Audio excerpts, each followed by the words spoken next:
Assalamualaikum warahmatullahi wabarakatuh. Shalom, Om Swastiastu, Namo Buddhaya, salam kebajikan untuk kita semua. Kita sebagai warga Indonesia yang baik diwajibkan untuk membayar pajak, mulai dari kendaraan, tempat tinggal, bahkan makan pun bisa dikenakan pajak. Namun, pengetahuan tentang pajak masih sangat minim di kalangan masyarakat Indonesia. Oleh karena itu, di sini saya akan menjelaskan tentang pajak. Nah, di video kali ini kita akan membahas tentang subjek dan objek pajak. Pertama-tama, kita harus mengetahui terlebih dahulu apa yang dimaksud dengan subjek pajak. Subjek pajak adalah orang pribadi atau badan yang menurut Undang-Undang Perpajakan dinyatakan sebagai subjek hukum yang dapat dikenakan pajak. Namun, menurut peraturan perundang-undangan, seseorang atau organisasi termasuk ke dalam subjek pajak yang wajib membayar pajak apabila memiliki objek pajak. Berdasarkan pasal 2 ayat 1 Undang-Undang Nomor 36 Tahun 2008 tentang perubahan atas Undang-Undang Nomor 7 Tahun 1983 tentang pajak penghasilan mengatakan bahwa yang termasuk subjek pajak antara lain yang pertama ada orang pribadi atau perseorangan dan warisan yang belum terbagi sebagai satu kesatuan menggantikan yang berhak. Yang kedua ada badan, dan yang ketiga ada bentuk usaha tetap. Nah, yang dimaksud dengan orang pribadi atau perseorangan adalah orang pribadi sebagai subjek pajak dapat bertempat tinggal atau berada di Indonesia ataupun di luar Indonesia. Sedangkan yang dimaksud dengan warisan yang belum terbagi sebagai satu kesatuan menggantikan yang berhak adalah ketika seseorang meninggal dunia dan mewariskan harta kekayaannya pada anak dan cucunya, ketika belum dibagikan maka warisan tersebut termasuk subjek pajak. Namun ketika sudah dibagikan, pajak beralih pada masing-masing pewaris. Nah, yang dimaksud dengan badan di sini adalah sekumpulan orang atau modal yang merupakan kesatuan baik yang melakukan usaha maupun yang tidak melakukan usaha. Dan yang terakhir, yang dimaksud dengan bentuk usaha tetap adalah bentuk usaha yang dipergunakan oleh orang pribadi yang tidak bertempat tinggal di Indonesia. Orang pribadi yang berada di Indonesia tidak lebih dari 183 hari dalam jangka waktu 12 bulan dan badan yang tidak didirikan dan tidak bertempat kedudukan di Indonesia untuk menjalankan suatu usaha atau melakukan kegiatan di Indonesia. Nah, dalam pasal 2 ayat 3 Undang-Undang Nomor 36 Tahun 2008 tentang pajak penghasilan itu dijelaskan bahwa subjek pajak ini terdiri dari dua jenis. Yang pertama ada subjek pajak dalam negeri dan yang kedua ada subjek pajak luar negeri. Yang termasuk subjek pajak dalam negeri ini yang pertama ada orang pribadi yang bertempat tinggal di Indonesia, orang pribadi yang tinggal di Indonesia lebih dari 183 hari dalam jangka waktu 12 bulan atau setahun, atau orang pribadi yang dalam 1 tahun pajak berada di Indonesia dan berniat untuk bertempat tinggal di Indonesia. Selanjutnya ada badan yang didirikan atau bertempat kedudukan di Indonesia kecuali unit tertentu dari badan pemerintah dengan kriteria yang pertama, pembentukannya berdasarkan ketentuan peraturan perundang-undangan. Yang kedua, pembiayaannya bersumber dari APBN dan APBD. Yang ketiga, penerimaannya dimasukkan dalam anggaran pemerintah pusat dan pemerintah daerah. Dan yang terakhir, pembukuannya diperiksa oleh aparat pengawasan fungsional negara. Dan yang terakhir, ada warisan yang belum dibagikan sebagai satu kesatuan menggantikan yang berhak.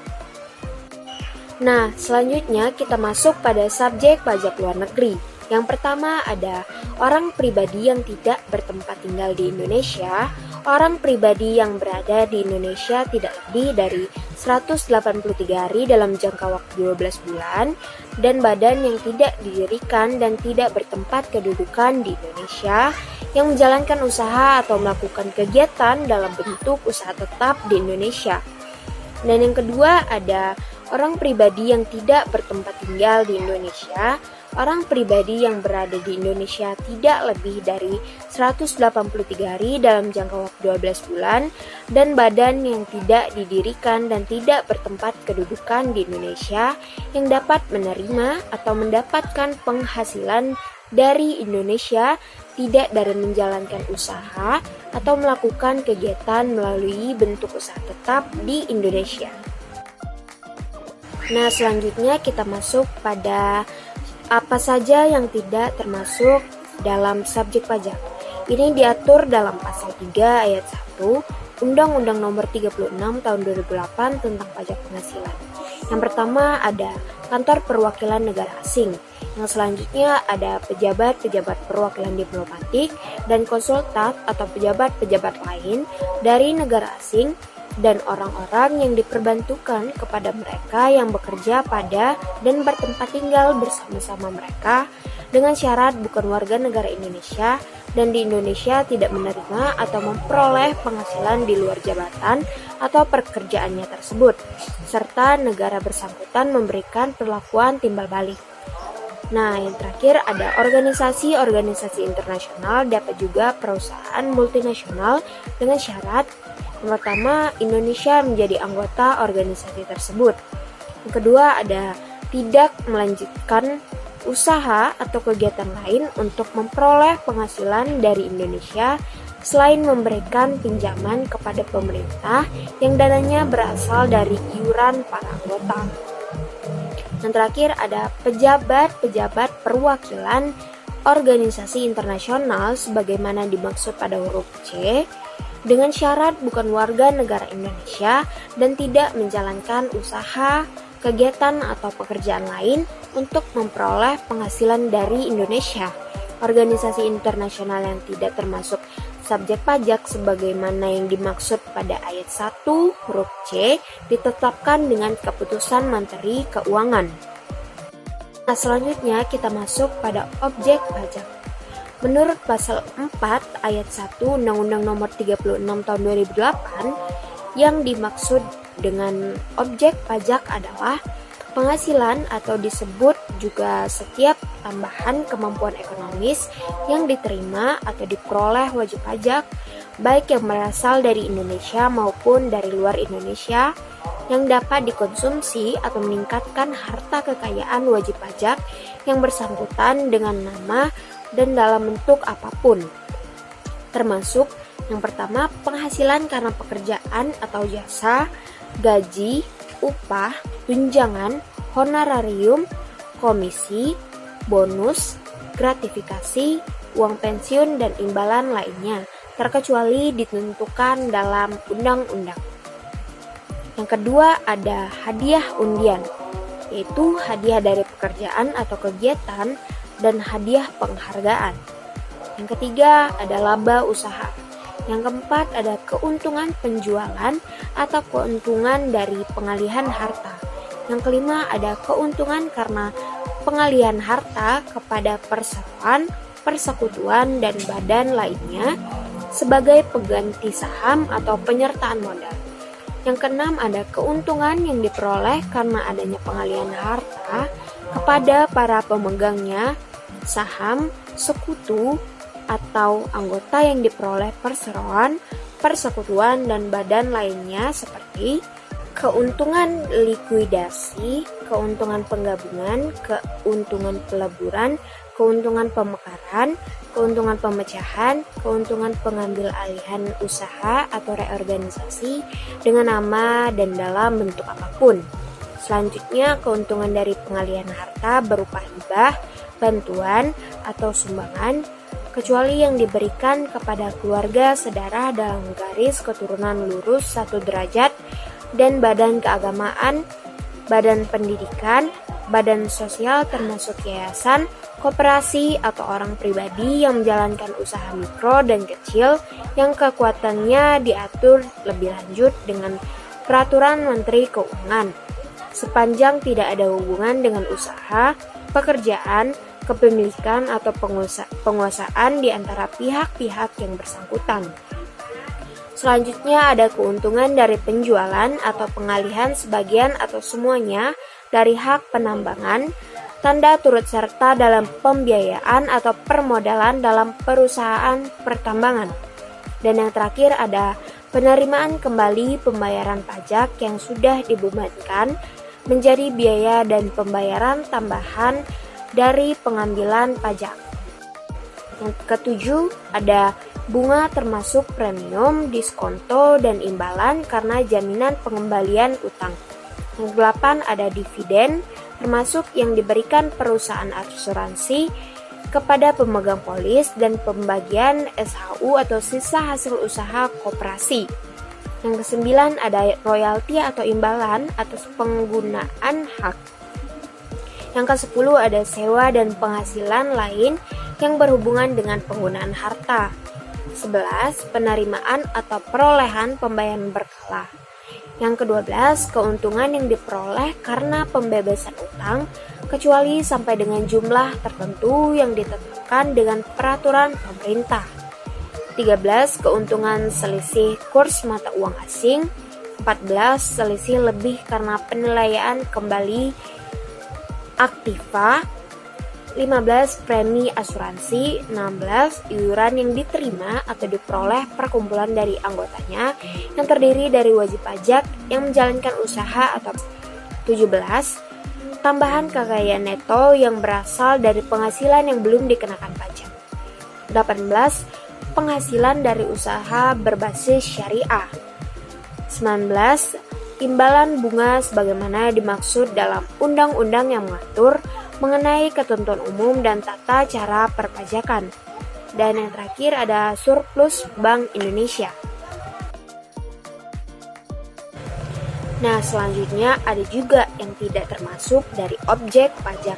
Ini diatur dalam pasal 4 ayat 3 Undang-Undang Nomor 36 Tahun 2008. Yang pertama ada bantuan atau sumbangan zakat yang diterima oleh badan amil zakat atau lembaga amil zakat yang dibentuk dan atau disahkan oleh pemerintah, dan zakat yang diterima atau penerima zakat yang berhak atau sumbangan keagamaan yang sifatnya wajib bagi pemeluk agama yang diakui di Indonesia yang diterima oleh lembaga keagamaan yang dibentuk dan atau disahkan oleh pemerintah dan yang diterima oleh penerima sumbangan yang berhak yang ketentuannya diatur berdasarkan peraturan pemerintah. Yang kedua ada harta hibahan yang diterima oleh keluarga saudara dalam garis keturunan lurus 1 derajat, badan keagamaan, badan pendidikan, badan sosial termasuk yayasan, koperasi atau orang pribadi yang menjalankan usaha mikro dan kecil yang ketentuannya diatur berdasarkan peraturan Menteri Keuangan. Sepanjang tidak ada hubungan dengan usaha, pekerjaan, kepemilikan, atau penguasaan di antara pihak-pihak yang bersangkutan.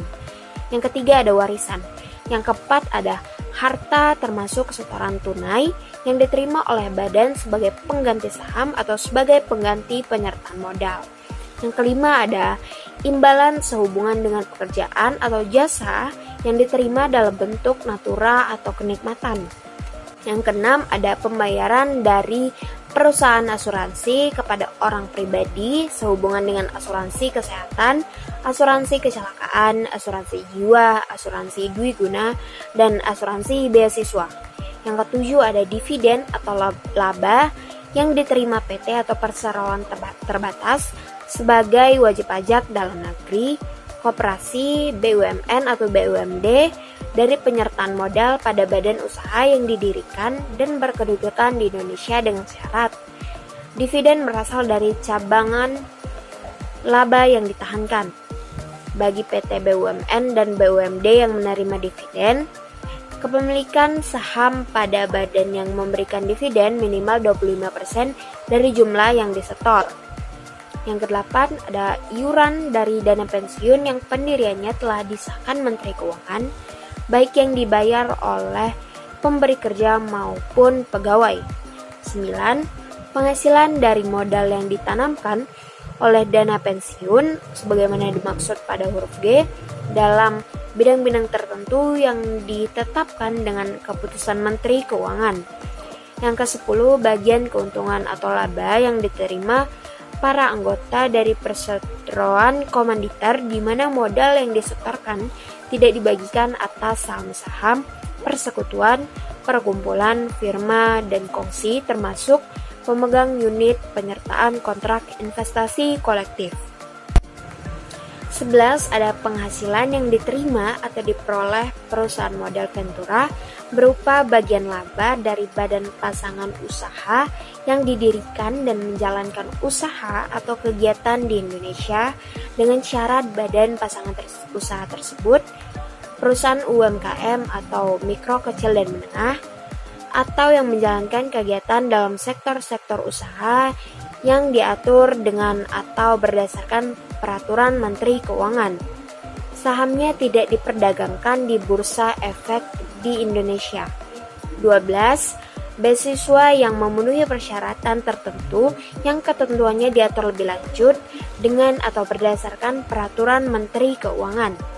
13. Kelebihan atau sisa lebih yang diperoleh badan atau lembaga nirlaba yang bergerak dalam bidang pendidikan, penelitian, pengembangan yang terdaftar pada instansi yang membidanginya yang diterapkan kembali dalam bentuk sarana atau prasarana kegiatan di bidang pendidikan dalam jangka waktu paling lama 4 tahun semenjak kelebihan atau sisa lebih tersebut diperoleh yang ketentuannya diatur lebih lanjut berdasarkan peraturan Menteri Keuangan.